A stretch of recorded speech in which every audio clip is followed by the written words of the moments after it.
Well, actually, there are various avenues where the absolute breaks through to the empirical world. And one of those avenues is exactly as you speak of alternative states of being. Many of those are drug-related. And those you give little windows. It's kind of like Aldous Huxley talks about the doors of perception get wide open, right? And Timothy Leary's work and a number of others. And so those are moments where the absolute breaks through into the empirical. And there are others. There are epiphanies. There are spontaneous remissions of chronic diseases, serious diseases. What artists are brilliant at doing is they're very artistry, their very presence, and all symbolism, they point to that entire breakthrough of the absolute into the empirical. And that's why it's so captivating on such a deep level. So those are well worth exploring, and they give us tremendous hints of what that realm is all about. The truth is we know essentially nothing of it. So are the empirical and absolute realms in opposition, or do they actually beautifully coexist in this timeless moment? If we would but stop the argument, the ongoing argument that we're ever in, that I don't like that, shouldn't be that way. No, I don't care for that. All that oppositional, all those statements, people say, you know, I had a lovely flight, but I was delayed over there in Calgary because of lightning storms. Well, the moment you say the but, it negates the entire statement, doesn't it? Everybody gets the latter part of it, and everybody's feeling kind of down hearing about it, right? We were in a moment of elation there with you, and then you threw the monkey wrench in and the whole machine stopped, didn't it? And it all stopped, right? What if we stopped throwing the monkey wrench? What if we stopped using buts? Buts are to be sat on, not talked about. They simply corrupt things. They ruin it. And the ego's good at this and likes to do things it's good at, really. So with purity of heart, you can live inside what remains. What remains? Well, the truth. What's real? Your life, this moment.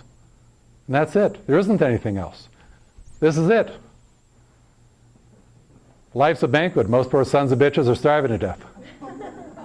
Auntie Mame, the book and the movie. Rosalind Russell version I like. She was correct. So the image is you're at the great banquet of life.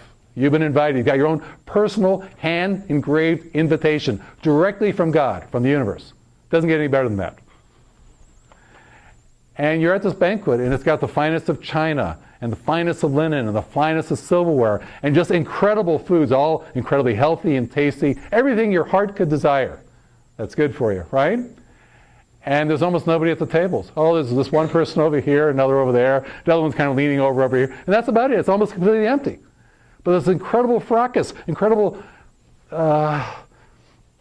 controversy and conflict under the tables, fighting for the crumbs. And that's where all humanity is. We all have first place seating.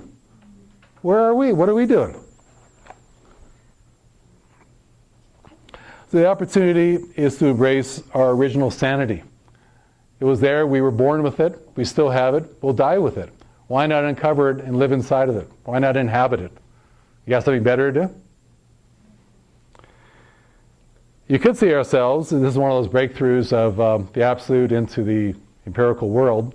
What if we saw ourselves as instruments of awareness of the universe?